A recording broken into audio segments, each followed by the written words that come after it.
Hello, I am Vinay Rajput and welcome to JPS platform. और अपनी जो डिस्कशन यूपीएससी के लिए चल रही है, मैंने जो सब्जेक्ट स्टार्ट किया था उसका नाम लाइफ साइंस है, बायोलॉजी है, और उसके बहुत सारे लेक्चर्स आ चुके हैं ऑलरेडी। और लाइफ साइंस स्टार्ट करने का जो रीजन है, बहुत लोग मुझसे पूछ रहे हैं कि कौन कौन से सब्जेक्ट आप पढ़ाओगे यूपीएससी के लिए या पीएससी जो स्टेट की पीएससी होती है। तो मैंने लाइफ साइंस स्टार्ट किया है और रीजन मैंने पिछले लेक्चर्स में बहुत बार बताया है, क्योंकि लाइफ साइंस से आप इन्वायरमेंट इकोलॉजी समझोगे। लाइफ साइंस से ही इसकी यूज करके साइंस टेक जब मैं लाऊंगा, और बहुत साइंस टेक आने वाली है, साइंस एंड टेक्नोलॉजी बहुत जल्द मैं लाने वाला हूँ, उसमें बायोटेक्नोलॉजी आप पढ़ते हो वो समझ में आएगा इसी बायोलॉजी से जो मैं ले रहा हूँ, ठीक है। और फिर ज्योग्राफी पोर्शन जब मैं आऊँगा लेने, जब मैं ज्योग्राफी पढ़ाऊंगा तो उसमें मैं वेदरिंग वगैरह पढ़ाऊंगा, तो कहीं ना कहीं बायोलॉजिकल वेदरिंग भी होती है, या डिफरेंट जगह पे मैं प्लांट्स का यूज करूंगा, है ना, बायोजियोग्राफी वगैरह, तो फिर लाइफ की यूज होगी। इसलिए मैंने बेसिक सब्जेक्ट है इन चीज़ों को समझने की, इसलिए मैंने इन चीज़ों को स्टार्ट किया है बायोलॉजी को, ताकि आगे के सब्जेक्ट्स आपको क्लियर हो जाएंगे। तो मैं कौन कौन सा सब्जेक्ट कवर करूंगा यूपीएससी के लिए, कौन सा नहीं कवर करूंगा, मैं पहले तो यही बोल दूं। मैं बायोलॉजी ले रहा हूँ, लाइफ साइंस, जनरल साइंस जो यूपीएससी में क्वेश्चंस आ रहे हैं दो चार पांच, तो हमेशा हर साल आ जा रहे हैं, दो तीन तीन क्वेश्चन इस बार भी आया लगभग। तो जनरल साइंस आप तैयार रखेंगे, क्योंकि जनरल साइंस के क्वेश्चन जो है यूपीएससी में वो, और जो नॉर्मल क्वेश्चन आपको पीएससी में आ जाते हैं जनरल साइंस से रिलेटेड, जिसमें फिजिक्स केमिस्ट्री बायो वगैरह आप इंक्लूड करते हो, जनरल साइंस में नॉर्मली इंक्लूड कर लेते हैं लोग। तो उसमें क्या है कि इसके क्वेश्चन तो ठीक है सॉल्व होंगे, लेकिन जनरल साइंस से जो कॉन्सेप्ट आप सीखोगे ना, वो दूसरे सब्जेक्ट्स में भी यूज होते हैं। तो ये सब्जेक्ट बहुत इंपॉर्टेंट है, दूसरे जगह भी इसका हेल्प होगा आपको। इन चीजों की जो कॉन्सेप्ट समझो ना आप जनरल साइंस से, फिजिक्स केमिस्ट्री बायो वाली, ये दूसरे सब्जेक्ट में भी क्वेश्चन आपको हेल्प करेंगे सॉल्व करने में। और बाकी इसके क्वेश्चन जो आते हैं वो तो सॉल्व होंगे ही होंगे। तो मैं बायो पढ़ा रहा हूँ, उसके बाद मैं साइंस टेक अभी तुरंत स्टार्ट करूंगा। साइंस टेक के बाद मैं इन्वायरमेंट इकोलॉजी लूंगा, इन्वायरमेंट इकोलॉजी के बाद, और जैसे बायो कंप्लीट हो जाएगी ना, तो बायो कंप्लीट होने के बाद में फिजिक्स और केमिस्ट्री, इधर ऐसे चलेंगे हम लोग, बायो कंप्लीट करके फिजिक्स केमिस्ट्री, और अभी पैरेलली मैं साइंस टेक स्टार्ट कर रहा हूँ। तो साइंस टेक के बाद फिर हम लोग इन्वायरमेंट इकोलॉजी, इन्वायरमेंट इकोलॉजी के बाद जियोग्राफी, ज्योग्राफी आपको नॉर्मल पढ़ाऊंगा, उसके बाद में ऑप्शनल ज्योग्राफी लेके आऊंगा, ज्योग्राफी और जियोलॉजी दोनों में ऑप्शनल पढ़ाऊंगा, दोनों, ठीक है। ये दो चीज मेरा रहेगा ऑप्शनल पढ़ाने का, डिपेंडिंग अपॉन द रिक्वायरमेंट्स, क्योंकि मैथमेटिक्स में गेट के लिए पढ़ा रहा हूँ, तो अगर जरूरत होगी तो मैं मैथ्स वगैरह और फिजिक्स वगैरह भी ऑप्शनल पे पढ़ा दूंगा, ठीक है। और एमपीपीएससी के लिए ये चीजें जो कॉमन है मैं लेके चल रहा हूँ साथ में, और दूसरे स्टेट की पीएससी है, ऐसा नहीं कि बायो में पढ़ा रहा हूँ तो सिर्फ सिविल सर्विसेज एमपीपीएससी में आएगा, यूपीपीसीएस में भी क्वेश्चंस आप मेरे हर लेक्चर से आपको पता चल जाएगा, जो भी एग्जाम में क्वेश्चंस आते हैं सब कुछ यहाँ से आपको सॉल्व हो जाएगा, ठीक है। तो हर स्टेट की पीसीएस के लिए काम आएगी आपको, ज्योग्राफी हर स्टेट की पीसीएस में आपको काम आएगा, एनवायरमेंट इकोलॉजी हर स्टेट की पीसीएस और यूपीएससी में काम आएगा। मैं उस तरीके से लेके चल रहा हूँ, ताकि आपको एमपीपीएससी दे रहे हो या बगल की स्टेट की यूपी पीसीएस दे रहे हो या झारखंड पीसीएस दे रहे हो, जो भी दे रहे हो आपको सारा हेल्प हो जाएगी उसमें, ठीक है। मैं उस तरीके से लेके चल रहा हूँ लेक्चर को, ठीक है, ताकि आपको इधर उधर भागना ना पड़े, कहीं जाने की जरूरत नहीं है, सिर्फ यहाँ फॉलो करते रहो। और क्वेश्चंस में जब कराऊंगा, बायो जब कंप्लीट करूंगा, तो मैं आईएएस में जो क्वेश्चन आ चुके हैं सिविल सर्विसेज में, और एमपीपीएससी के क्वेश्चन जो आ चुके हैं, यूपी पीसीएस के, बिहार पीसीएस के, और एक दो स्टेट के पीसीएस और ले लूंगा, ताकि आपको आइडिया लग जाएगा जो हमने पढ़ा है उसी से रिलेटेड क्वेश्चन आते हैं और आएंगे और आते रहेंगे, और आप सॉल्व भी कर लोगे। बस यहाँ रखना है, और यहाँ रखने के लिए मैं थोड़ी थोड़ी कहानी आपको बताते जा रहा हूँ। कहानी के तौर पे याद रखोगे तो चीजें याद रहेगी। डायरेक्ट फैक्ट लिख दूंगा तो लगेगा एसएससी की कोचिंग चल रही है ना। तो एसएससी वाले तो सुनेंगे तो जाहिर सी बात है, उनका तो कवर हो ही रहा है, बट थोड़ी सी कहानी और थोड़ा सा जो जरूरत है आपके एग्जाम में, मैं वो भी चीजें आपको थोड़ा सा बताता जा रहा हूँ। तो हम लोग बायोलॉजी कवर करूंगा मैं, इसके साथ पैरेलली बायो कंप्लीट होगी तो फिजिक्स केमिस्ट्री स्टार्ट कर दूंगा, फिजिक्स एंड केमिस्ट्री। और अभी मैं पैरेलली स्टार्ट कर रहा हूँ, बायो चलती रहेगी अपने, साइंस टेक आएगी, थोड़ी दिन से आने लगेंगे साइंस टेक्नोलॉजी के लेक्चर, और उसमें साइंस टेक्नोलॉजी के बाद इन्वायरमेंट इकोलॉजी, इन्वायरमेंट इकोलॉजी के बाद ज्योग्राफी, और ज्योग्राफी उसके बाद मैं डिपेंडिंग अपॉन द रिक्वायरमेंट मैं ऐसा करूंगा कि मे बी सोशियोलॉजी में लेके आ सकता हूँ, may be sociology and ethics का पोर्शन पहले ये कंप्लीट करेंगे, उसके बाद सोशियोलॉजी इथिक्स लेके आऊंगा। ज्योग्राफी पढ़ा लूंगा नॉर्मल आपको, फिर ऑप्शनल में अलग से ज्योग्राफी आपको पढ़ाऊंगा, ज्योग्राफी ऑप्शनल, जियोलॉजी ऑप्शनल, ये दो तो रहेंगे रहेंगे, ठीक है। और टाइम अगर मिला मुझे तो सोशियोलॉजी और इथिक्स को भी लेके आऊंगा मैं, सोशियोलॉजी एंड इथिक्स, ठीक है। और वो पढ़ना बहुत मजा आएगा मेरे से पढ़ोगे तो, ठीक है। और अभी तो लोग बोल रहे हैं कि हिस्ट्री पढ़ा दो, बिकॉज मैं हिस्ट्री बहुत यूज करता हूँ, तो सब कुछ टाइम के ऊपर है, बट जितना मैंने बोला ये तो सब कंप्लीट होगी, और बीच में टाइम मिला या इसके बाद तो मैं और भी सब्जेक्ट्स आपके रिक्वायरमेंट के हिसाब से ले लूंगा, लेकिन ये इंपॉर्टेंट सब्जेक्ट्स है। साइंस टेक हुआ, इन्वायरमेंट इकोलॉजी हुई, ज्योग्राफी हुई, फिजिक्स केमिस्ट्री का पोर्शन हुआ, बायोलॉजी हुई, है ना। ये चीजें मैं पहले कंप्लीट कर लूँ, ज्योग्राफी हो जाए। ज्योग्राफी ऑप्शनल जरूर मैं पढ़ाऊंगा और जियोलॉजी ऑप्शनल, दोनों यूपीएससी में है, वो जरूर कवर होगा आपका यहाँ पे, ठीक है। और डिपेंडिंग अपॉन द टाइम, जैसे जैसे समय मिलता जाएगा मैं अलग सब्जेक्ट भी कंप्लीट करूंगा। तो ये है, क्योंकि बहुत लोग पूछ रहे हैं कौन कौन सा सब्जेक्ट पढ़ाओगे, तो मैंने इसमें बता दिया है। आप जब देखेंगे नए नए लोग जो आएंगे उनको आइडिया लग जाएगा मैं यहाँ पे क्या क्या कंप्लीट करूंगा। 10 साइंस टेक स्टार्ट होने वाली है यूपीएससी के लिए और डिफरेंट स्टेट की पीएससी के लिए। उसके बाद मैं बात करूँ तो मैं गेट एग्जाम होती है, गेट की एग्जाम की मैं mechanical engineering, civil engineering and XE engineering sciences का कंबाइन करके इंजीनियरिंग मैकेनिक्स चला रहा हूँ। इंजीनियरिंग मैकेनिक्स चल रही है, इंजीनियरिंग मैकेनिक्स, और वो इंजीनियरिंग के स्टूडेंट जो सेमेस्टर में है वो भी देख सकते हैं। उसके बाद मैं मैथमेटिक्स लाऊंगा, फिर आगे हम लोग प्रोसीड करेंगे। ये अपना वे है, क्योंकि ये बेसिक सब्जेक्ट है तो आगे के सब्जेक्ट समझने में इनकी हेल्प होती है, इसलिए मैं बेसिक से स्टार्ट किया हूँ। जैसे मैं यूपीएससी में बायो से स्टार्ट किया हूँ, क्योंकि बायो से आप आगे के सब्जेक्ट समझ लोगे, यूपीएससी में इजी हो जाता है।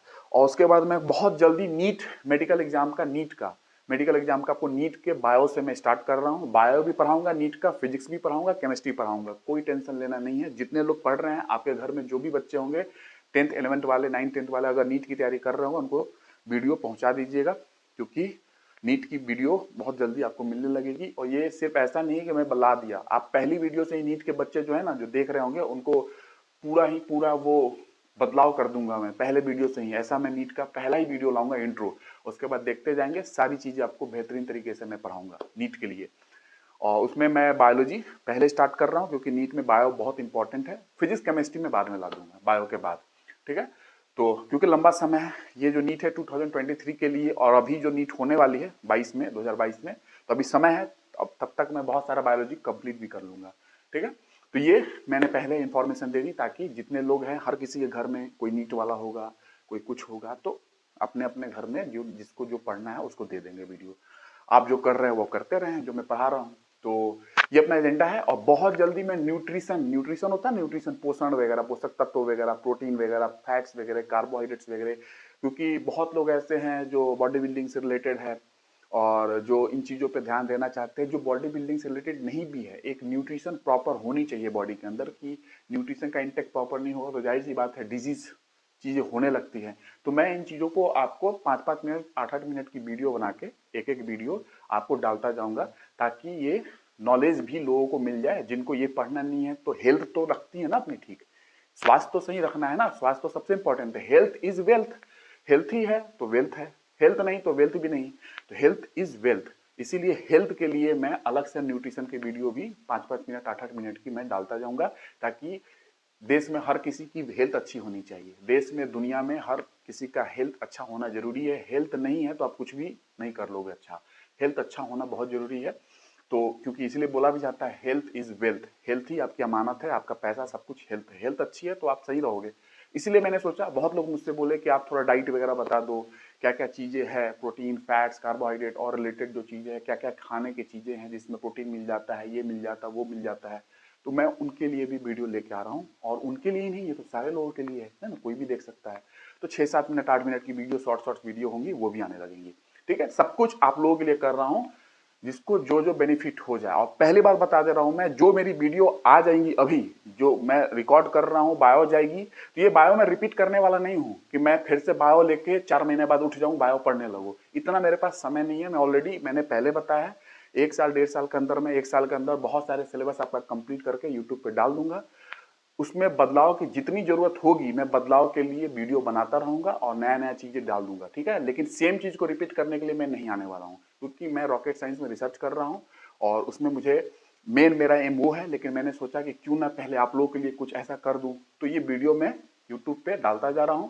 ये वीडियो आपके लिए परमानेंट काम करेगा। जो भी इसमें रिक्वायरमेंट होगी नई चीजों की, मैं डाल दूंगा, लेकिन सेम रिपीट नहीं करने आऊंगा मैं, है ना, कि एक ही चीज को रिपीट करते रहो। इतना मेरे पास टाइम नहीं है।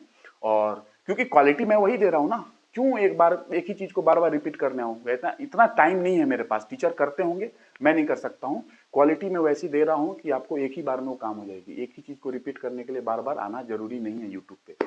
और जो नई चीजों की जरूरत होगी, करंट कुछ जोड़ना होगा, मुझे लगता है कि हाँ एग्जाम में कुछ नया सिलेबस जुड़ गया है, वो चीज पढ़ा दिया करूंगा आके, है ना, ऐसा करूंगा। बट सेम चीज रिपीट करने मैं नहीं आऊंगा। एक बार मैंने पढ़ा दिया तो 2-3 साल तो वीडियो यही चलेंगे, 2-3 साल नई नई चीजें मैं डालता जाऊंगा जो जरूरत की हुई एग्जाम के लिए, बट एक ही चीज को रिपीट करने नहीं आऊंगा। बिकॉज मुझे रॉकेट साइंस में रिसर्च मेरी चल रही है, मेरी मेन फोकस एरिया वो भी है, लेकिन मैं समाज के लिए कुछ करना चाहता था अच्छा, इसलिए मैं आपके लिए कर रहा हूं। पहले मैंने आप लोगों को चुना कि पहले आप लोगों के लिए कुछ कर लूं, सारे एग्जाम्स को पढ़ा दूं, वीडियो आपको मिल जाए, आप पढ़ने लगिएगा और बाकी धीरे धीरे सब कुछ आप अच्छे से कर लोगे। मेरी वीडियोस देखने के बाद आपको दिक्कत नहीं होगी। एग्जामिनर जो है एग्जाम कंडक्ट कराते हैं ना, उनको भी नोट्स दिखा दोगे कि सर ये आपके एग्जाम के लेवल के हिसाब से मैंने नोट्स बनाया है, क्या इससे बाहर पूछ लोगे?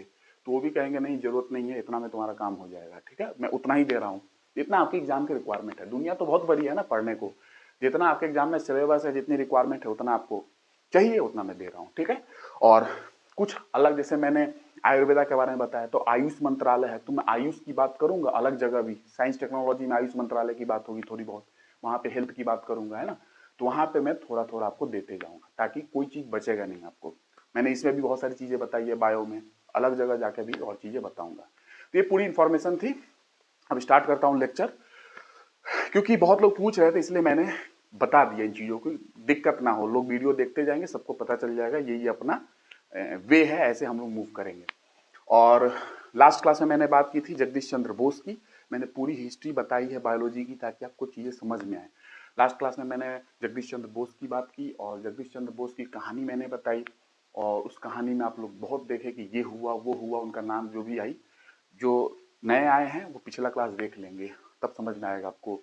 ठीक है, तो जगदीश चंद्र बोस ने, आपको पता चला कि 1895 के आसपास में एक यंत्र को खोजा। इस यंत्र का नाम है कोहरर, COHRER, कोहरर। ठीक है, मैं थोड़ा मेन पॉइंट लिख दे रहा हूं। कोहरर ये यंत्र ऐसा है जो रेडियो वेव डिटेक्टर है, रेडियो वेव्स को डिटेक्टर, एक ऐसा यंत्र है जो कि बेतार तकनीक में यूज की जाती है। 1895 के आसपास का समय है जिस समय 75 फीट की दूरी तक ध्वनि को बिना तार के भेजा जा सकता है, ऐसा, और भेजा गया। जगदीश चंद्र बोस ने यह काम किया था। 75 फीट की दूरी तक, 75 फीट की दूरी तक बिना तार से ध्वनि को भेजा।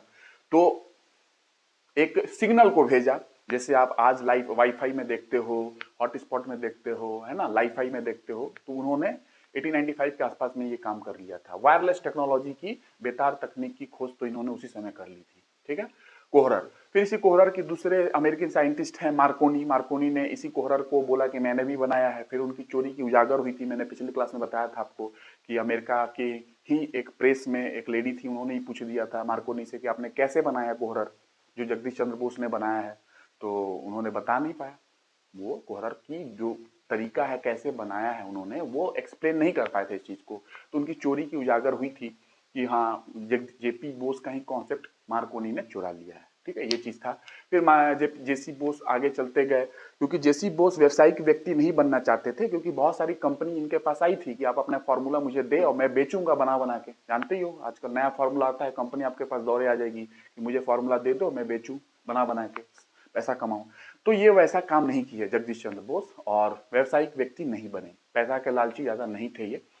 उसके बाद ये अलग अलग इंस्ट्रूमेंट्स की खोज की, क्योंकि ये पेड़ पौधे के लिए स्टडी कर रहे थे, और ये पहले व्यक्ति थे जिन्होंने बताया था कि पौधे में भी जान होती है, पौधे में भी अनुभव वो भी करते हैं, उनमें भी सुख दुख का अनुभव होता है, उनमें भी चेतना होती है, उनमें भी, समझ रहे हो ना, ये सारी चीजें भावनाएं होती है, इमोशंस होती हैं, उनको भी अच्छा लगता है बुरा लगता है, ये सारी चीजें उनके अंदर होती है जो हमारे में होती है ना, हम लोगों में होती है।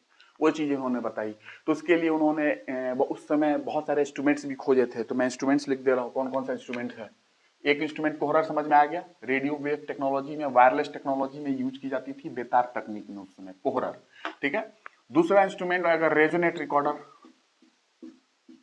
कभी क्वेश्चन आ जाए रेजोनेट रिकॉर्डर किसने बनाया तो जेसी बोस आंसर करेंगे, रेजोनेट रिकॉर्डर। तीसरा फोटोसिंथेटिक रिकॉर्डर, प्रकाश संश्लेषण होता है ना, फोटो सिंथेटिक रिकॉर्डर, फोटोसिंथेसिस प्रकाश संश्लेषण को रिकॉर्ड करना है उसके लिए।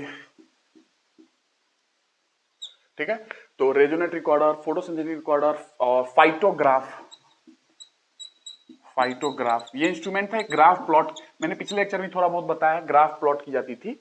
और पौधे के लिए ग्राफ प्लॉटिंग की जाती थी। वो आपको उतना जानना नहीं है कैसे कैसे होता था, लेकिन ये सब चीजें उन्होंने बनाई है। कोहरा बनाया, रेजोनेट रिकॉर्डर, इंस्ट्रूमेंट है सारे ये, फोटोसिंथेटिक रिकॉर्डर, फाइटोग्राफ, ये चीजें उन्होंने बनाई। ठीक है, और इससे उन्होंने क्रेस्कोग्राफ एक है, पांचवा क्रेस्कोग्राफ। क्रेस्कोग्राफ मैंने बताया पिछली क्लास में कि पौधे की वृद्धि नापने के लिए, ग्रोथ वगैरह नापने के लिए ये क्रेस्कोग्राफ टेक्निक जो इंस्ट्रूमेंट है बनाई गई थी जगदीश चंद्र बोस के द्वारा। ये इंस्ट्रूमेंट उन्होंने बनाई।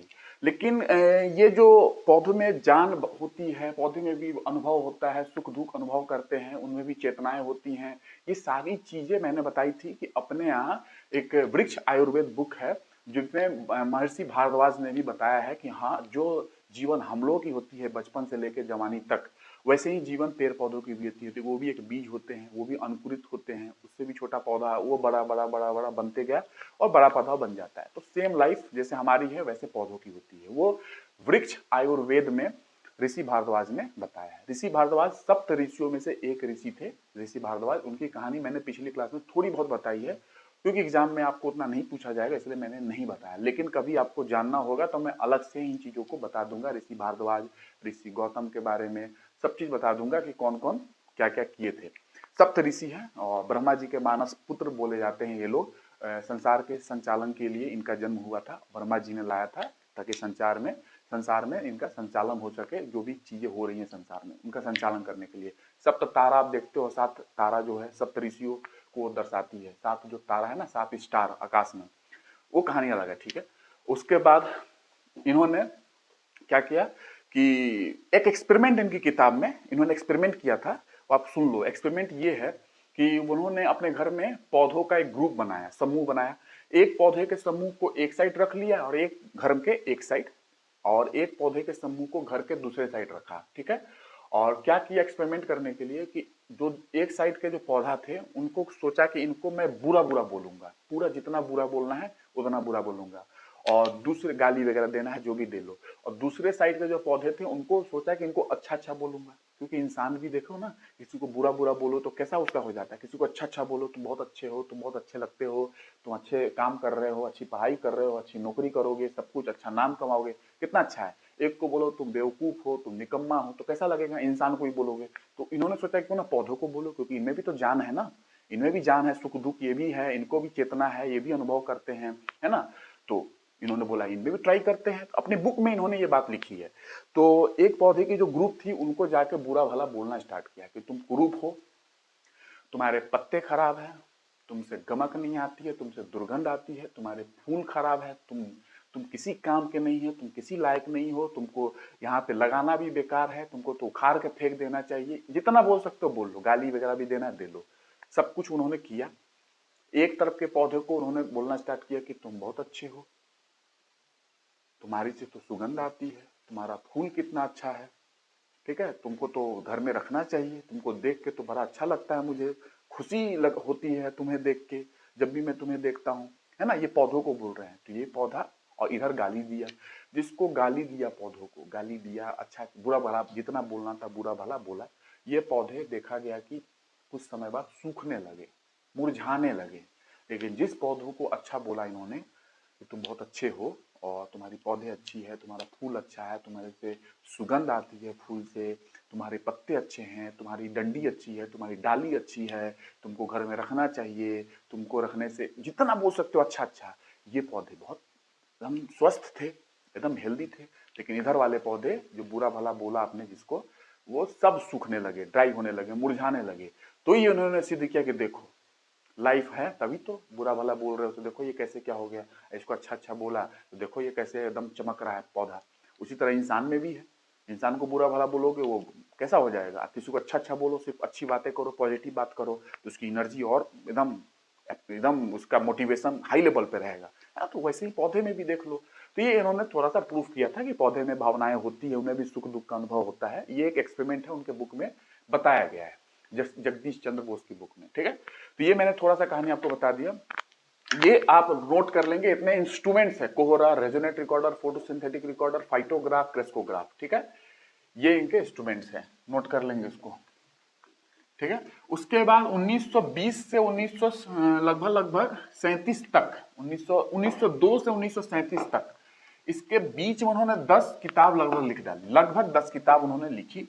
10 में से कुछ किताब इनकी इंपॉर्टेंट है, 10 में से कुछ किताब इनकी इंपॉर्टेंट है। मैंने बताया था ना 1800 क्या कहते हैं 58 से 1937 के बीच में इनका जीवन काल रहा। 1902 से 1937 के बीच में इन्होंने लगभग 10 किताबें लिख डाली। ठीक है, तो 10 किताब में से इंपॉर्टेंट किताब कौन है? Important books of JC Bose, महत्वपूर्ण किताब जगदीश चंद्र बोस की, महत्वपूर्ण पुस्तकें जगदीश चंद्र बोस की, important books.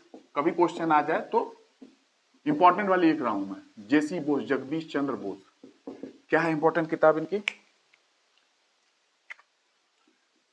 Responses in living and non living, responses in living जो जीव हैं, जीवित हैं, लिविंग एंड नॉन लिविंग जो निर्जीव हैं, ये बुक का नाम है। ठीक है, responses in living and non living. दूसरा, लिविंग नॉन लिविंग के रिस्पॉन्स, रिस्पॉन्स समझते हो ना? अभी तुमको थप्पड़ मारूं तो तुम रिस्पॉन्स दोगे ना मुझे कुछ, तो रिस्पॉन्स समझ रहे हो? वही रिस्पॉन्स की बात कर रही है कि लिविंग और नॉन लिविंग के रिस्पॉन्स कैसी होती है, उन्होंने उसके ऊपर बुक लिखी है। प्लांट रिस्पॉन्स, प्लांट के रिस्पॉन्स को बता रहे हैं। छुई मुई का पौधा देखो, छुई मुई है ना, लाजवंती का पौधा, अगर उसको छूने जाओगे तो उसके पत्ते ऐसे हो जाते हैं, फोल्ड हो जाते हैं, तो रिस्पॉन्स दिखा रहा है ना। छूने जा रहे हो छुई मुई के पत्ते को, लाजवंती का जो पौधा होता है तो अपने आप को फोल्ड कर लेता है, तो रिस्पॉन्स दिखा रहा है ना, वही रिस्पॉन्स। आपको कोई टच करे तो आप कहते हो रिस्पॉन्स देते हो ना, तो रिस्पॉन्स ऐसे समझेंगे। तो प्लांट रिस्पॉन्स, उन पे इन्होंने बुक लिखा, प्लांट रिस्पॉन्स। ठीक है। तीसरा, nervous mechanism of the plant, plant की नर्वस, आपका नर्वस सिस्टम है, उसी तरह nervous mechanism of the plant, plant की नर्वस मैकेनिज्म, नर्वस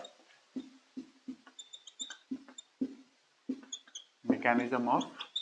इंपॉर्टेंट चीजें मैं लिख रहा हूं, कोई भी ऐसी चीज नहीं लिखूंगा जो अदरवाइज 10 किताब लिख दूं तो रटना भी दिक्कत है ना, लेकिन ये बहुत इंपॉर्टेंट व्यक्ति है, इनकी कुछ चीजें आपको जानना जरूरी है। एक है nervous mechanism of the plant, दूसरा है motor mechanism of the plant. Plant के अंदर मोटर मैकेनिज्म कैसे होती है, मूवमेंट वगैरह है ना, वाटर का मूवमेंट, जाइलम फ्लोएम में सब कुछ बताऊंगा आपको। Motor mechanism of the plant, और इन्होंने थ्योरी भी दी है, बट आप उतना नहीं जाए, आपसे उतना नहीं पूछा जाएगा। मोटर मैकेनिज्म, आपकी एक एग्जाम की लिमिट है, motor mechanism of the plant, ये बुक है इनकी। हिंदी में भी लिखोगे तो response in living and non living, plant response, nervous mechanism of the plant, motor mechanism of the plant, आपसे यही पूछा जाएगा हिंदी इंग्लिश दोनों में। ठीक है, और ये है जेसी बोस की इंपॉर्टेंट बुक, इसको नोट करो आप। इंस्ट्रूमेंट्स मैंने पहले बता दी इंस्ट्रूमेंट्स के बारे में, और ये बुक है जेसी बोस की, जगदीश चंद्र बोस की बुक, किताबें हैं ये इंपॉर्टेंट। 1902 से 1937 के बीच में इन्होंने 10 किताब लिख डाली थी, बट मैंने इंपॉर्टेंट किताब आपको, इंपॉर्टेंट बुक्स जो हैं मैंने वो बता दी आपको। उसके बाद अगर बात करूं तो, क्योंकि ये रेडियो साइंस में बहुत कुछ किया इन्होंने, आप देखना, आपने देखा कोहरर का, कोहरर एक इंस्ट्रूमेंट बनाया जो कि बेतार तकनीक में यूज की जाती थी, कोहरर। और उसके लिए इनको IEEE का आपने नाम सुना है? IEEE नहीं सुना है तो सुनना बहुत जरूरी है, इसके स्टैंडर्ड्स पे क्वेश्चन आते हैं। IEEE 802.11 क्या है स्टैंडर्ड, आपने सुना कभी? IEEE 802.11 wireless local area network protocol है, ये वायरलेस लैन प्रोटोकॉल, आपने सुना कभी? IEEE स्टैंडर्ड्स निकालती हैं अलग अलग चीजों की, अलग अलग डिवाइसेस की। IEEE institute of electrical and electronics engineering, ये एक संस्था है, एक ऑर्गेनाइजेशन है, न्यूयॉर्क में इसकी आपको कॉर्पोरेट ऑफिस मिल जाएगी, है ना, यूनाइटेड स्टेट बेस्ड कंपनी है ये IEEE, और ह्यूमैनिटीज के लिए काम करती है, मानवता के लिए काम करती है, उनकी जिंदगी आसान करने के लिए लगभग काम करती है ये IEEE। और इसके स्टैंडर्ड्स है, इसके स्टैंडर्ड्स पे क्वेश्चन आते हैं, जैसे कि ICT, information and communication technology, एक सब्जेक्ट है IES, IES नहीं बोलो, ESC, इंजीनियरिंग सर्विसेज एग्जामिनेशन, जो कि यूपीएससी कंडक्ट कराती है, ESE, उसके क्वेश्चन में ICT में information and communication technology, information and communication technology एक सब्जेक्ट है, उसमें क्वेश्चन पूछा गया था कि वेहिकुलर जो व्हीकल्स होते हैं, व्हीकल्स में कम्युनिकेशन सिस्टम में कौन सी स्टैंडर्ड यूज की जाती है, तो वो आपको अमेंडमेंट ही है 802.11 जो स्टैंडर्ड है उसी में अमेंडमेंट करके ये व्हीकलर जो सिस्टम है उसके स्टैंडर्ड यूज की जाती है IEEE के अंदर। तो वो आपको मतलब कि आपको ध्यान रखना है कि IEEE की स्टैंडर्ड्स बहुत सारी होती हैं। 802.11 उसमें अमेंडमेंट करोगे 802.11P 11A 11G 11F ऐसा है स्टैंडर्ड्स। स्टैंडर्ड्स में क्वेश्चन आ जाते हैं। अभी आया था 802.11P स्टैंडर्ड्स के बारे में कि किसका स्टैंडर्ड है। तो ये जो स्टैंडर्ड है वेहिकुलर कम्युनिकेशन सिस्टम, ये जो स्टैंडर्ड है वेहिकुलर कम्युनिकेशन सिस्टम पे स्टैंडर्ड है 802.11P और ये अमेंडमेंट है किस पे 802.11 IEEE की स्टैंडर्ड्स हैं ये। तो आपको ये सब पता होना चाहिए कि क्या है, ठीक है। बट मैं जगदीश चंद्र बोस से इसमें लिंक कर रहा हूं IEEE से इनका क्या लिंकिंग है। तो IEEE का फुल फॉर्म आप देख लेंगे पहले। IEEE का जो फुल फॉर्म है ना, क्योंकि साइंस टेक में आपको IEEE के बारे में जानना पड़ेगा, इसके स्टैंडर्ड्स पे क्वेश्चन आते हैं। ब्लूटूथ का स्टैंडर्ड क्या है, वाईफाई का स्टैंडर्ड क्या है, सारा इसने डिफाइन करके रखा है, ठीक है। IEEE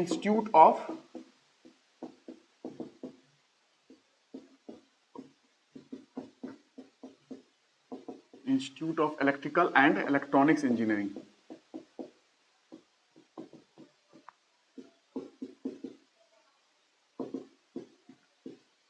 कॉर्पोरेट ऑफिस जो इसकी है, कॉर्पोरेट ऑफिस न्यूयॉर्क में है, यूनाइटेड स्टेट्स में बेस्ड कंपनी है ये।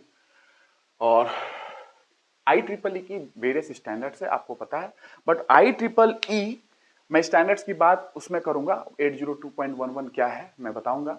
Wireless local air network protocol है ये, इसी में अमेंडमेंट करके वेहिकुलर कम्युनिकेशन सिस्टम की स्टैंडर्ड बनी है। वेहिकुलर कम्युनिकेशन सिस्टम 802.11P ये है, ये क्वेश्चन आया था ICT में। और आप में भी कब आ जाए कोई नहीं जानता। वाईफाई का क्या है, लाईफाई का क्या है, स्टैंडर्ड सबका स्टैंडर्ड है, कुछ तो आपको स्टैंडर्ड ध्यान रखना पड़ेगा। तो 802.11P 802.11G 802.11F ये सारे स्टैंडर्ड्स हैं। अभी क्या लिंक है, IEEE ने जगदीश चंद्र बोस को कुछ उपाधि दी है, ठीक है, जैसे कि फादर ऑफ रेडियो साइंसेस।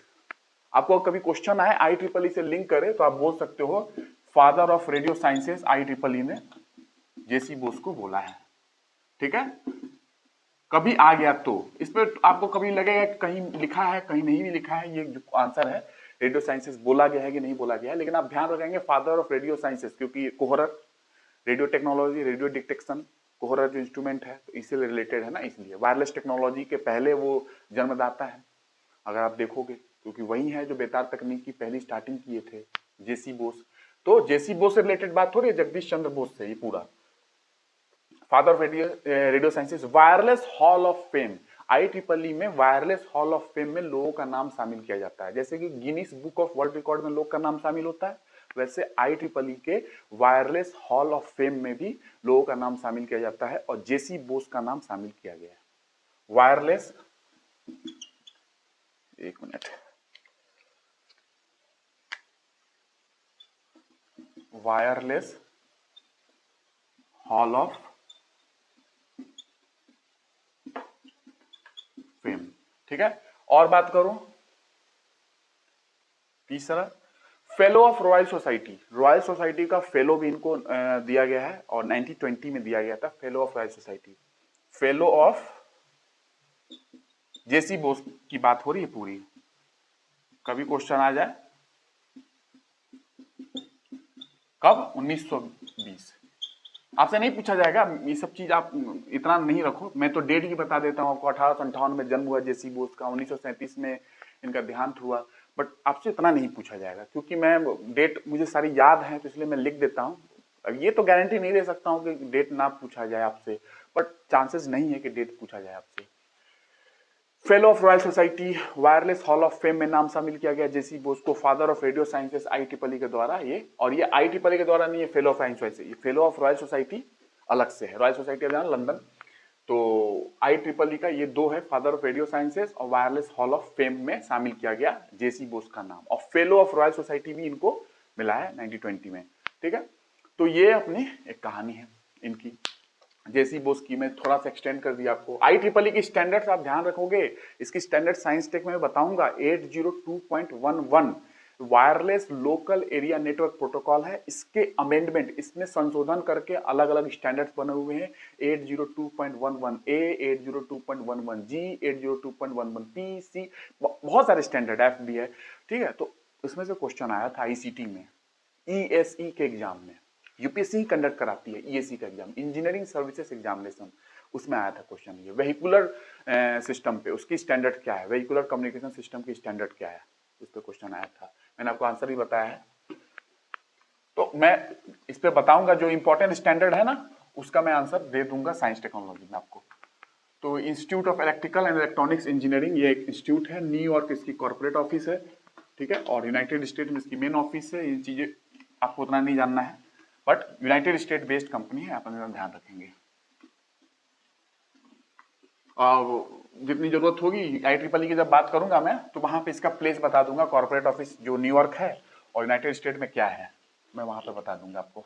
यहाँ पे ज्यादा साइंस टेक नहीं करूंगा, थोड़ी सी लिंक थी, मैंने स्टैंडर्ड की बात आपसे कर ली कि कौन से स्टैंडर्ड IEEE का लिंक करता है। लेकिन जेसी बोस के जो वायरलेस हॉल ऑफ फेम में शामिल किया गया है IEEE के, और फादर ऑफ रेडियो साइंसेज भी बोला गया है IEEE के द्वारा, ये चीजें मैंने थोड़ा सा आपको बता दिया। ठीक है, फादर ऑफ रेडियो साइंसेज की वो भी हो सकती है कि कहीं आपको मिले ना मिले, बट मैंने बता दिया, मे भी कभी क्वेश्चन आया तो आप फादर ऑफ रेडियो साइंसेज याद रखेंगे, क्योंकि मैंने एग्जांपल दिया है आपको वायरलेस टेक्नोलॉजी में। ये पहले व्यक्ति हैं जिन्होंने इसका उद्घाटन किया है, उसको खोजा है, कोहरर नामक यंत्र, मैंने बताया था ना। इनको father of science, Bengali science fiction ही बोला जाता है, फादर ऑफ, जितना जरूरत है, जरूरी चीजें हैं मैं उतना बता दे रहा हूं।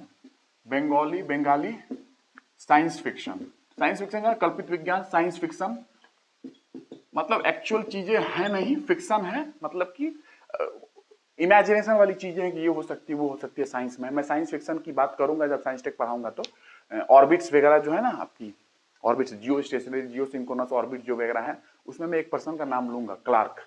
मैं उसमें क्लार्क जो है साइंस फिक्शन ऑथर थे, उन्होंने कुछ ऑर्बिट की बात की थी, तो मैं उसकी बात करूंगा। तो साइंस फिक्शन जो है काल्पनिक चीजें हैं, है ना, बात की जाती है कि ये हो सकता है वो हो सकता है। वॉर्म होल है ना, wormhole, WORM, worm HOLE, wormhole, नाम सुना आपने, नहीं सुना तो साइंस टेक में बताऊंगा। तो साइंस फिक्शन चीजें हैं कि ये हो सकती है वो हो सकती है, इमेजिनेशन वाली चीजें है ना, तो इनको बंगाली साइंस फिक्शन का फादर बोला जाता है। जेसी बोस, जेसी बोस की बात चल रही है अभी तक, ये भटक मत जाना, सारी बात जेसी बोस से मैं किया हूं अभी तक, father of Bengali science fiction. ठीक है, ये जेसी बोस को बोला गया है। और सुनो, बहुत सारी कहानियां भी इन्होंने लिखा है, लेकिन मैं उस कहानियों के बारे में नहीं बताऊंगा, आपको जरूरत नहीं है। इनके नाम से आपको क्रेटर जानते हो, क्रेटर, उल्कापात होते हैं अगर पृथ्वी पे हुआ तो क्रेटर, क्रेटर बन जाते हैं, गड्ढा वगैरह बन जाता है, आपको सुना होगा आपने। तो चंद्रमा पे भी क्रेटर्स हैं, आपने सुना है ना। तो चंद्रमा पे जो क्रेटर्स हैं, इनके नाम से क्रेटर है एक, इनके नाम को, इनके ऑनर में एक क्रेटर बनाया गया है चंद्रमा पे, जिसका नाम है बोस क्रेटर, जगदीश चंद्र बोस, तो बोस क्रेटर। इस क्रेटर की बात करूंगा ज्योग्राफी में सारा, बोस क्रेटर आपको मिल जाएगी। चंद्रमा पे कहाँ है ये, सदर्न हेमिस्फीयर, सदर्न हेमिस्फीयर, चंद्रमा का में भी दो हेमिस्फीयर है, जैसे पृथ्वी पे है उत्तरी गोलार्ध, दक्षिणी गोलार्ध, उसी तरह से चंद्रमा पे भी है उत्तरी गोलार्ध, दक्षिणी गोलार्ध, northern hemisphere, southern hemisphere. Southern hemisphere में ये बोस क्रेटर आपको मिल जाएगी, southern hemisphere of moon. Moon की बात चल रही है, मून पे क्रेटर है, बोस क्रेटर है ना, मून पे बोस क्रेटर किनके नाम से, जगदीश चंद्र बोस के ऑनर में दिया गया है। अब इसकी लोकेशन अगर बात करूं, थोड़ी सी लोकेशन बता देता हूं, मैं इनकी बात करूंगा सारी चीज ज्योग्राफी में, आप चिंता नहीं करना, सारा पोल खोल दूंगा, हर चीज आपको पता चलेगी जो आपको एग्जाम के लिए रिक्वायरमेंट है। ठीक है, आपके एग्जाम के रिक्वायरमेंट से कई गुना ज्यादा मैं ज्योग्राफी जानता हूँ, कई गुना ज्यादा। ठीक है, चाहे ऑप्शनल हो, ऑप्शनल से भी ऊपर। मैं जियोमॉर्फोलॉजी सैकड़ों घंटा पढ़ा सकता हूँ, क्लाइमेटोलॉजी, ये सारी चीजें, बट आपके एग्जाम में जितनी रिक्वायरमेंट है मैं उतना बताऊंगा आपको, क्योंकि ऑप्शनल की बात कर रहा हूँ तो आप समझ सकते हो। जियोलॉजी भी पढ़ाऊंगा, अर्थ साइंस, जो अर्थ की इंटरनल पोर्शन में, इंटीरियर जो पोर्शन में चीजें हो रही हैं, उनकी बात भी जियोलॉजी में हम लोग करेंगे। ठीक है, तो जिसको जियोलॉजी ऑप्शनल लेना होगा वो जियोलॉजी पढ़ लेंगे, जो ज्योग्राफी वाले ऑप्शनल होंगे वो ज्योग्राफी पढ़ लेंगे। ठीक है, southern hemisphere of moon, Bose crater. ठीक है, और इसकी बात करूं तो बोस क्रेटर जो है, वहां पे दो और क्रेटर है, आपने भाभा का नाम सुना है, उनके ऑनर में भी एक है चंद्रमा पे, भाभा। आपने एल्डर का नाम सुना है? नहीं सुना तो सारा सुनाऊंगा मैं। तो भाभा क्रेटर के नॉर्थ वेस्ट में है बोस क्रेटर, भाभा क्रेटर के नॉर्थ वेस्ट। नॉर्थ वेस्ट आप समझ रहे हो ना, ईस्ट, पूरब, पश्चिम, उत्तर, दक्षिण, ईस्ट वेस्ट नॉर्थ साउथ, ठीक है। और ये भाभा क्रेटर के नॉर्थ वेस्ट, ये नॉर्थ वेस्ट है ना, नॉर्थ वेस्ट, उत्तर पश्चिम। तो भाभा क्रेटर के नॉर्थ वेस्ट में है कौन सा? बोस क्रेटर। भाभा क्रेटर भी है चंद्रमा पे, उसके नॉर्थ वेस्ट में है बोस क्रेटर। और एल्डर क्रेटर जो है, एल्डर क्रेटर के साउथ ईस्ट में पड़ेगा, साउथ ईस्ट में पड़ेगा ये आपको बोस क्रेटर। तो बोस क्रेटर भाभा क्रेटर के नॉर्थ वेस्ट में है और एल्डर क्रेटर के साउथ वेस्ट में है। एल्डर भी क्रेटर है, भाभा भी क्रेटर है, वहां पे चंद्रमा पे ही। मैं जितने इंपॉर्टेंट क्रेटर है मैं उनको बता दूंगा आपको जब मैं आऊंगा ज्योग्राफी पोर्शन में, ठीक है। तो अभी इतना ध्यान रखेंगे, उनके ऑनर में बोस क्रेटर चंद्रमा पे है, सदर्न हेमिस्फीयर ऑफ मून। और भाभा क्रेटर है चंद्रमा पे, भाभा क्रेटर के उत्तर पश्चिम में आपको बोस क्रेटर मिलेगी और एल्डर क्रेटर के दक्षिण पूर्व में आपको बोस क्रेटर मिलेगी। तो कभी ऐसा क्वेश्चन फंसा लिया कि किसके उत्तर किसके पश्चिम में बोस है, तो बोस क्रेटर आपको पता चल जाएगा। तो Bhabha crater, Alder crater, Bhabha ji का नाम आपने सुना होगा, होमी जहांगीर भाभा, उनके ऑनर में। तो ऑनर में चीजें वहां पे नाम रखी गई है। क्रेटर जो कि उल्कापात होते हैं ना, तो उल्कापात से क्रेटर गड्ढे बन जाते हैं। और आपको बताऊंगा मैं वो कहानी जो है चंद्रमा पे ना, कि क्यों वहां पे वो इतने धग्गे दाब धब्बे वगैरह क्यों है चंद्रमा पे, है ना, इतने आपने सुनते हो। तो इसकी साइंटिफिक भी है। और मैं गौतम ऋषि की कहानी भी बता दूंगा कि मृग छाल उन्होंने ऐसा फेंका था चंद्रमा पे, क्योंकि उनकी बहुत सारी बेटियां थी और प्यार नहीं करते थे, तो उन्होंने पहले ही चेतावनी दे दी थी, ऐसा प्यार नहीं करोगे। मैं कहानी दे दूंगा आपको, बता दूंगा, ताकि इंटरेस्ट आपको बन जाए। तो मैं आपको ये धर्म वाली भी कहानी बता दूंगा और साइंटिफिक भी बता दूंगा कि क्यों वहां पे धब्बे वगैरह हैं चंद्रमा पे, ठीक है। गौतम ऋषि से रिलेटेड है वो मृग छाल।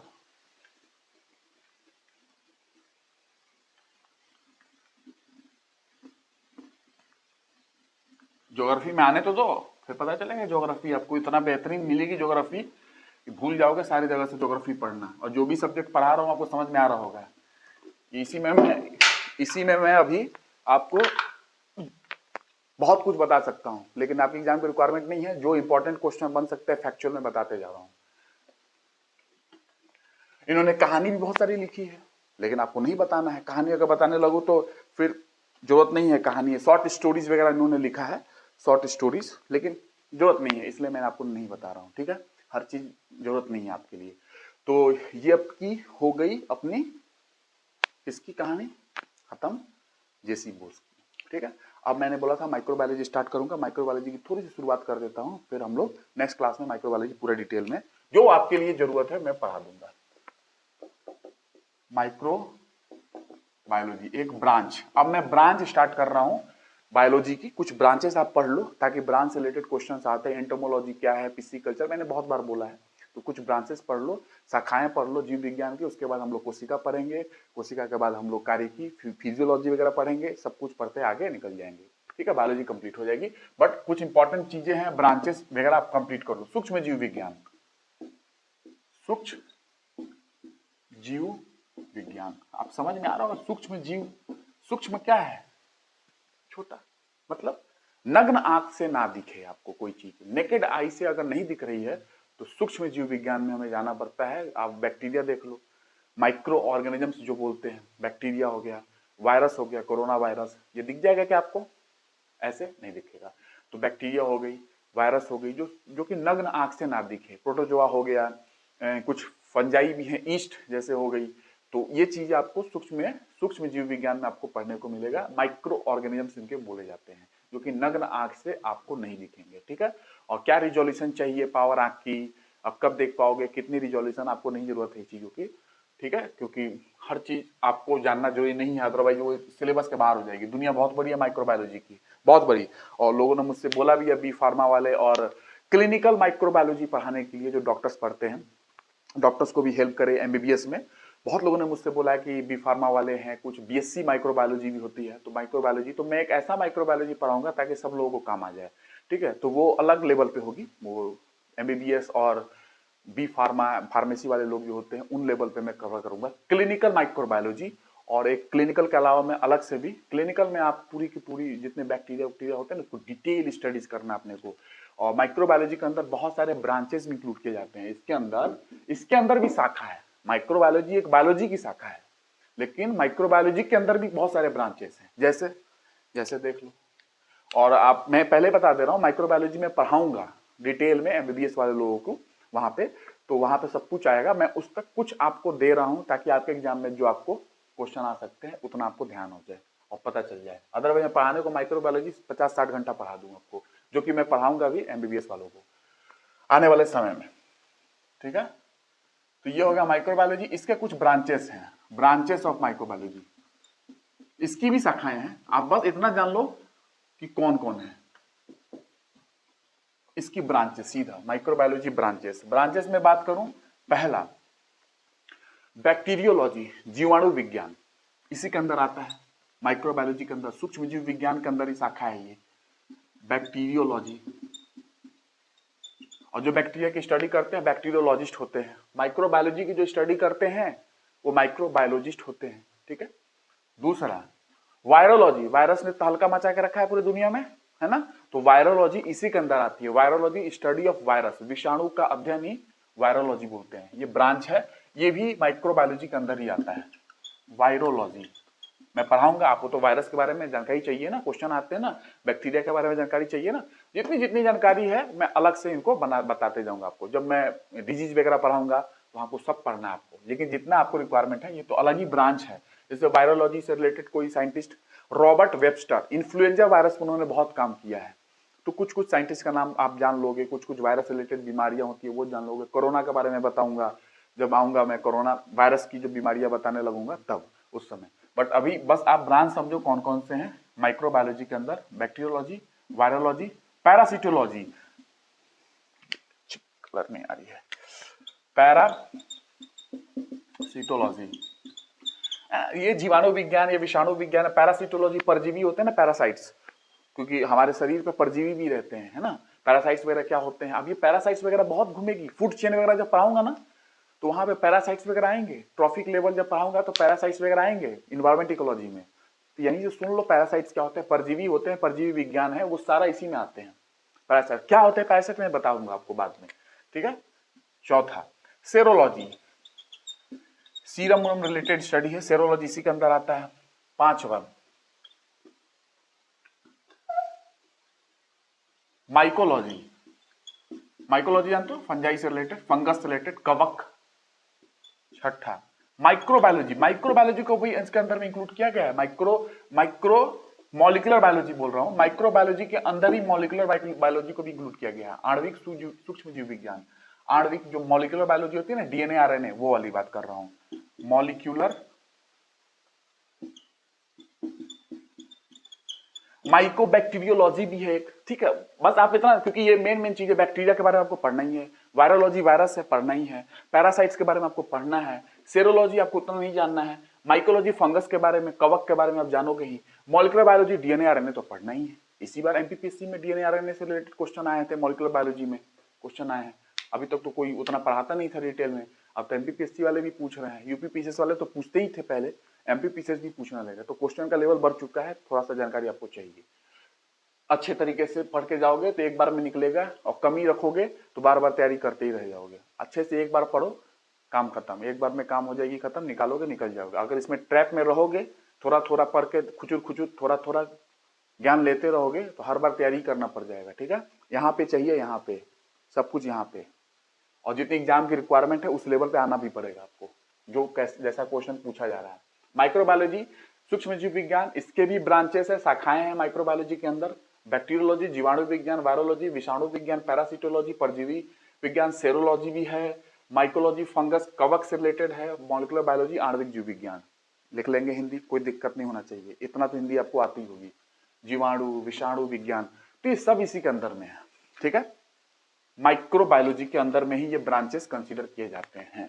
ठीक है, अभी और है एक माइक्रोबैक्टीरियोलॉजी, बहुत सारे हैं, मैं उतना डिफिकल्ट नाम नहीं ले रहा हूं जो आपको नहीं पूछा जाएगा। जो इंपॉर्टेंट है, जो आपको पढ़ना भी है, बैक्टीरिया के बारे में, वायरस के बारे में, पैरासाइट्स के बारे में, और माइकोलॉजी फंगस के बारे में, कवक के बारे में, तो वो सब चीजें बता दे रहा हूं आपको, तो पढ़ना भी है।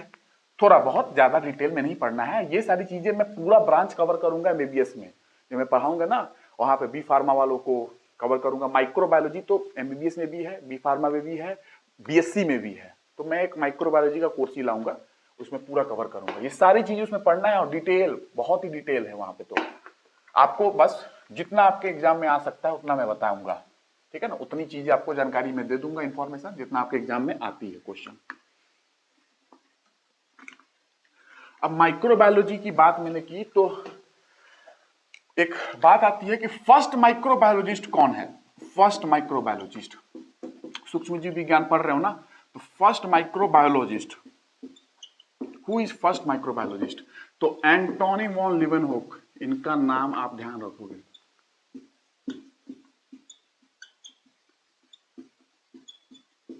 इन्होंने बैक्टीरिया की खोज की थी पानी, रेन वाटर में, है ना, वर्षा के जल में बैक्टीरिया की खोज की थी, प्रोटोजोआ की खोज की थी, स्पर्म की, शुक्राणु होता है उसका भी खोज इन्होंने किया है।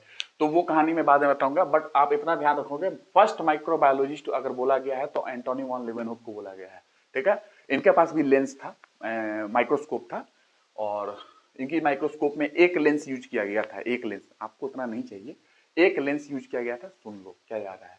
तो फर्स्ट माइक्रोबायोलॉजिस्ट, क्योंकि मैं माइक्रोबायोलॉजी पढ़ाऊंगा ना तो वहां ये सब चीज बताना है मुझे, तो निकल ही जाती है थोड़ा बहुत, लेकिन फिर भी कंट्रोल रखता हूँ अपने आप पे कि जितना आपको जरूरत है उतना ही बताऊं। एंटोनी वॉन लीवेनहोक ये एक शॉपकीपर थे, दुकानदार, मत जाओ डिटेलिंग में, ये दुकानदार थे एक, ठीक है। फर्स्ट माइक्रोबायोलॉजी, उसके बाद इनकी कहानी अलग अलग है, उतना आपको नहीं जानना है। First microbiologist Antonie van Leeuwenhoek. आपसे कभी क्वेश्चन पूछे, माइक्रोबायोलॉजी अब ब्रांच पढ़ रहे हो, माइक्रोबायोलॉजी में फर्स्ट माइक्रोबायोलॉजिस्ट जो माइक्रोबायोलॉजी की अध्ययन करे वो माइक्रोबायोलॉजिस्ट कहलाएगा। और माइक्रोबायोलॉजिस्ट में फर्स्ट माइक्रोबायोलॉजिस्ट, प्रथम माइक्रोबायोलॉजिस्ट कौन बोले जाते हैं? Antonie van Leeuwenhoek. इतना ध्यान रखेंगे, ठीक है। उसके बाद फादर ऑफ माइक्रोबायोलॉजी कौन है?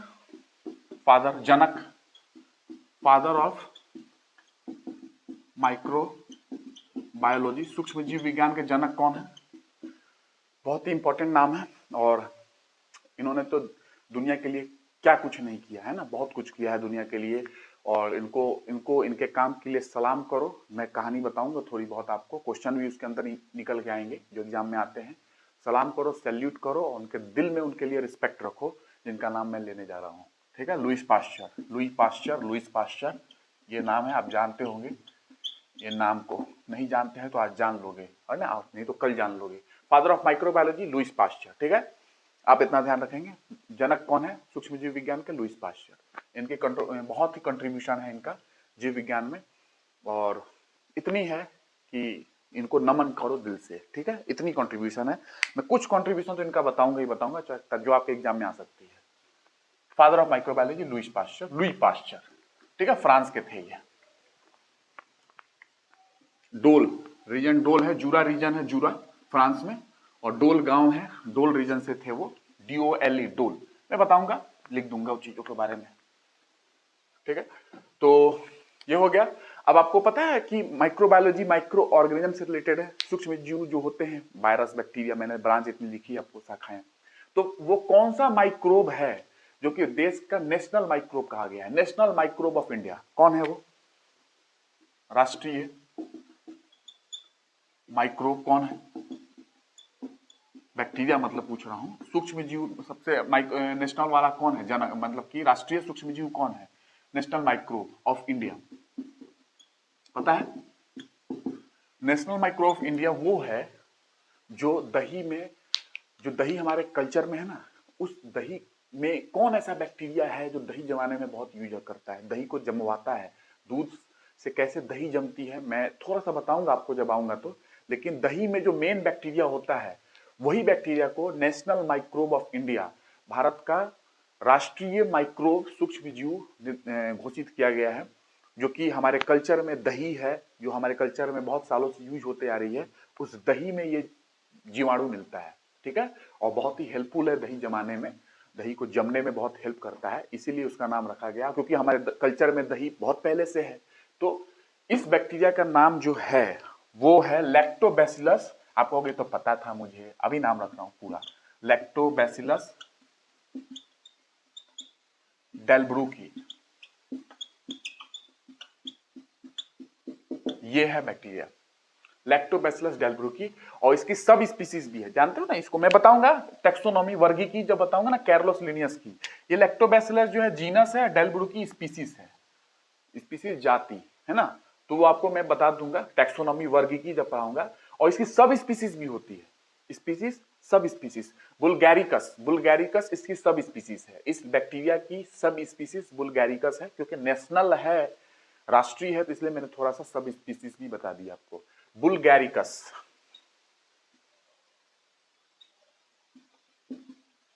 ये सब स्पीसीज है इस बैक्टीरिया की, ये जीनस है लैक्टोबैसिलस डेल्ब्रुकी, स्पीसीज है, जाति है, जात है, और बुल्गैरिकस जो है सब स्पीसीज है, ठीक है, क्योंकि नेशनल है तो मैंने सब स्पीसीज भी बता दिया, राष्ट्रीय है ना।